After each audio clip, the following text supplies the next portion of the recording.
Back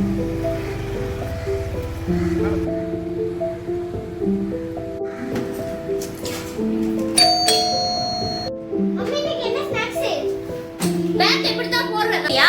back எங்க வைக்க சொல்லியிருக்கேன்? டெய்லி சொல்றேன்ல, ஷூவை கலத்தி ஷூ ஸ்டாண்ட்ல வை, பேக் எங்க வைக்கணுமோ அங்க வை. அப்புறமேட்டு நான் தரேன் ஸ்நாக்ஸ், சரியா? ஜோவி என்ன பண்ற? அம்மா என்ன இங்க இருக்கறேம்மா? ஜோவி என்ன பண்ற? யூனிஃபார்ம் கூட நீ சேஞ்ச் பண்ணல. போய் லேப்டாப்ல பொம்மை படம் பார்த்துட்டு இருக்க. வந்த உடனே யூனிஃபார்ம் சேஞ்ச் பண்ணனும் தெரியல? போய் யூனிஃபார்ம் போய் சேஞ்ச் பண்ணிட்டு வா. மம்மி நான் கொஞ்சம் கீழ போய் விளையாடட்டுமா? கீழலாம் விளையாட போக கூடாது. ஹோம்வொர்க் பண்ணனும். ஸ்நாக்ஸ் குடுக்குறேன், அதை சாப்பிட்டுட்டு ஹோம்வொர்க் பண்ணு. இந்தா போ.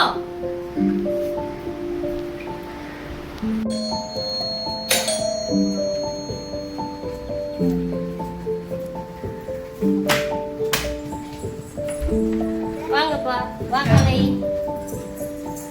குழம்பு கொண்டு வந்தேன். வாங்க. சரி உட்காருங்கப்பா. உட்காருங்க, டீ எடுத்துக்கிறேன்.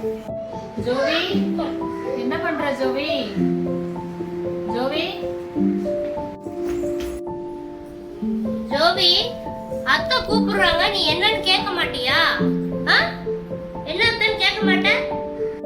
விடுங்கக்கா, பசங்க ஜோவியை திட்டாதீங்க. ஜோவி எதுக்கு ஜோவி அழுகுற? அம்மா திட்டிக்கிட்டே இருக்கிறாங்க அத்தை. விளையாடவே விட மாட்டேங்கிறாங்க. படினே சொல்லிட்டு இருக்கிறாங்க. ஜோவி அழுகாத ஜோவி, அம்மா நல்லதுக்கு தானே சொல்றாங்க.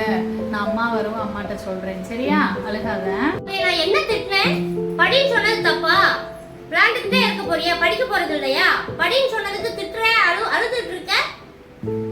அக்கா ஏன்க்கா இவ்வளவு கோவப்படுறீங்க?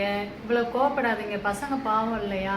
அவங்க ரொம்ப ஃபீல் பண்ணுவாங்கல்ல. அன்பா சொல்லுங்க, கேட்டுக்குருவோம். விடுங்க ஜெயா, இதுல பத்தி உங்களுக்கு தெரியாது. டெய்லி இதே வேலைதான். படிங்கணும். வந்த உடனே யூனிஃபார்ம் கலத்தி அழுக்கு பாக்ஸ்ல போடனா போட மாட்டா. பேக் எங்க வைக்க சொல்றனோ வைக்க மாட்டா. ஷூ ஸ்டாண்ட்ல ஷூ வைக்க மாட்டா. விளையாட மட்டும் போகணும்ன்றா. படிக்க வேண்டாமா இவா? ஜோவி நீ போய் விளையாடு ஜோவி. சரி அத்தை.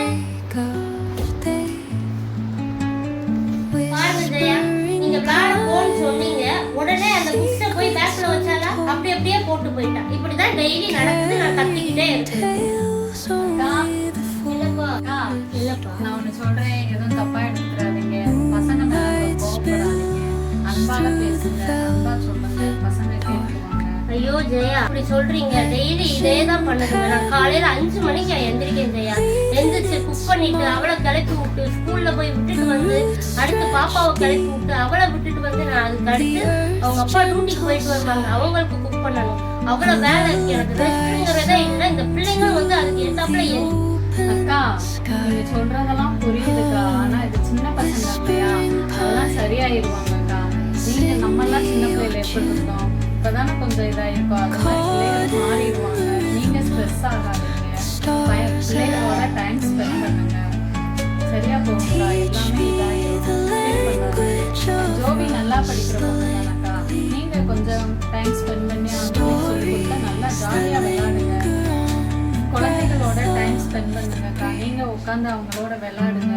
எல்லாமே அப்போ ஜாலியா பழகணும்னா தான் அவங்க மைண்ட்ல என்ன இருக்குன்றத வெளிப்படையா சொல்லுவாங்க. நம்ம பிள்ளைகளோட எப்பயுமே நம்ம கோவமா இருக்கிறதுனாலதான் எதுவுமே நம்மள்ட்ட சொல்ல மாட்டாங்க. நீங்க மட்டும் இல்ல, எல்லா பேரண்ட்டும் அப்படிதான் பண்ணிக்கிட்டு இருக்காங்க. நல்லா ஜாலியா பழகணும்னா எதுனாலும் பசங்க வந்து நம்மகிட்ட வந்து சொல்லுவாங்க. அதனால நீங்களும் ஃப்ரீயா விளையாண்டீங்கன்னா உங்களுக்கும் மைண்ட் ரிலாக்ஸா இருக்கும். அதனால பசங்கிட்ட கோவப்படாதீங்க. சரி ஜெயா, நானும் மாறிக்கிறேன். பிள்ளைங்கிட்ட கோவப்படுறது கம்மி பண்ணிக்கிறேன். பிள்ளைங்கிட்ட நல்லா ஜாலியா விளையாடுறேன். பிள்ளைங்கிட்ட அன்பா இருக்கேன்.